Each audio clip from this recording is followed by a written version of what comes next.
Hi friends, welcome back to our channel Lavanya ಕಿಚನ್ಗೆ ಸ್ವಾಗತ. ಇವತ್ತಿನ ರೆಸಿಪಿಲಿ ನಾನು ಬ್ರೆಡ್ ಪಿಜ್ಜಾ ಮಾಡಿದ್ದೀನಿ ನೋಡಿ, ತುಂಬ ಚೆನ್ನಾಗಿ ಬಂದಿದೆ.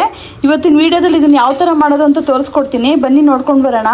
ಇಂಗ್ರೀಡಿಯೆಂಟ್ಸ್ ತೊಗೊಂಡಿದ್ದೀನಿ ಅಂತ ಹೇಳಿದರೆ ಒಂದು 6 ಪೀಸ್ ಬ್ರೆಡ್ ತೊಗೊಂಡಿದ್ದೀನಿ, ಮತ್ತು ಪಿಜ್ಜಾ ಸಾಸ್ ತೊಗೊಂಡಿದ್ದೀನಿ, ಮತ್ತು ಚೀಸ್ನ ನೋಡಿ ಈ ಥರ ತುರಿದಿಟ್ಕೊಂಡಿದ್ದೀನಿ, ಮತ್ತು ಈರುಳ್ಳಿ ಈ ಥರ ಸಣ್ಣದಾಗಿ ಹೆಚ್ಚಿಟ್ಕೊಂಡಿದ್ದೀನಿ, ಟೊಮ್ಯಾಟೊನ ಈ ಥರ ಉದ್ದುದ್ದ ಹೆಚ್ಚಿಟ್ಕೊಂಡಿದ್ದೀನಿ, ಮತ್ತು ಹಸಿಮೆಣ್ಸಿನ್ಕಾಯಿ ತೊಗೊಂಡಿದ್ದೀನಿ. ಈಗ ಯಾವ ಥರ ಮಾಡೋದು ಅಂತ ನೋಡ್ಕೊಂಡು ಬರೋಣ. ಒಂದು ಪೀಸ್ ಬ್ರೆಡ್ ತೊಗೊಳ್ಳಿ, ಇದಕ್ಕೆ ಪಿಜ್ಜಾ ಸಾಸ್ನ ತೊಗೊಂಡು ಈ ಥರ ಫುಲ್ಲು ಸ್ಪ್ರೆಡ್ ಮಾಡಬೇಕು. ಈ ಥರ ಎಲ್ಲ ಕಡೆಗೂ ಸ್ವಲ್ಪ ಸ್ವಲ್ಪನೇ ಹಾಕೊಂಡು ಈ ಥರ ಸ್ಪ್ರೆಡ್ ಮಾಡ್ಕೊಳ್ಳೋಣ. ಈ ಥರ ಎಲ್ಲ ಕಡೆ ನೀಟಾಗಿ ಸ್ಪ್ರೆಡ್ ಆಗಲಿ. ಫುಲ್ ಎಲ್ಲ ಕಡೆ ಹಾಕೊಂಡು ಚೆನ್ನಾಗಿರುತ್ತೆ ಅದು. ಆಮೇಲೆ ಇದಕ್ಕೆ ನೋಡಿ ಇದೆಲ್ಲ ನೀಟಾಗಿ ಸ್ಪ್ರೆಡ್ ಆಗಿದೆ. ಇದಕ್ಕೆ ಈರುಳ್ಳಿ ಹಾಕ್ಕೊಳ್ಳೋಣ ಮೇಲ್ಗಡೆ.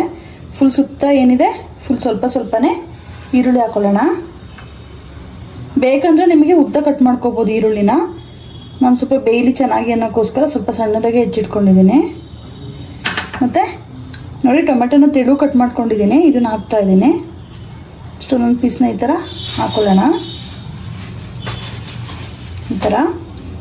ಮತ್ತು ಹಸಿಮೆಣ್ಸಿನ್ಕಾಯಿನ ಖಾರನೂ ಎಷ್ಟು ಬೇಕು ನೋಡಿ ಹಾಕ್ಕೊಳ್ಳಿ. ಈ ಥರ ದಪ್ಪ ದಪ್ಪ ಕಟ್ ಮಾಡಿದ್ರೆ ಒಂಥರ ತಿನ್ನೋಕ್ಕೆ ಚೆನ್ನಾಗಿರುತ್ತೆ, ಅದು ಬಾಯಿ ಸಿಗ್ತಾ ಇರುತ್ತಲ್ಲ ಚೆನ್ನಾಗಿರುತ್ತೆ ಅದು.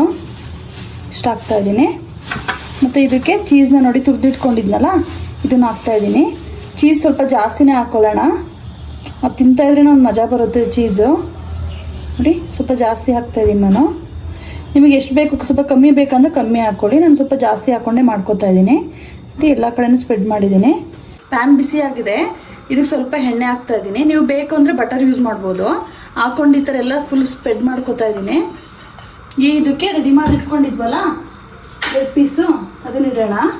ನೋಡಿ ಈ ಥರ ಇಟ್ಬಿಟ್ಟು ನೀಟಾಗಿ ಇದ್ರ ಮೇಲೆ ಮುಚ್ಚಬೇಕು. ಇವಾಗ ನೋಡಿ ಇದಾಗಿದೆ, ತೆಗಿಯೋಣ. ಇವಾಗ ನೀಟಾಗಿ ಈ ಥರ ಬೇಯಿಸ್ಕೋಬೇಕು.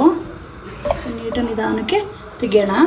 ಬ್ರೆಡ್ ಪಿಜ್ಜಾ ರೆಡಿ ಆಗಿದೆ ನೋಡಿ. ಹೊರ್ಗಡೆ ತೊಗೊಬಂದು ತಿನ್ನೋದಕ್ಕಿಂತ ಮನೇಲೇ ಮಾಡ್ಕೊಳ್ಳಿ, ಬೇಗನೂ ಆಗುತ್ತೆ ಮತ್ತು ತುಂಬ ಟೇಸ್ಟಿಯಾಗಿಯೂ ಇರುತ್ತೆ. ಮಕ್ಕಳಿಗೆಲ್ಲ ಬೇಗನೆ ಮನೇಲೇ ಈಸಿಯಾಗಿ ಮಾಡಿಕೊಡ್ಬೋದು.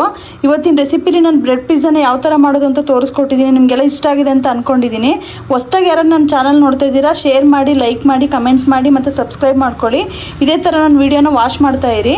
ಇಷ್ಟೊತ್ತು ನನ್ನ ವೀಡಿಯೋ ವಾಚ್ ಮಾಡಿದ್ದಕ್ಕೆ ಧನ್ಯವಾದಗಳು.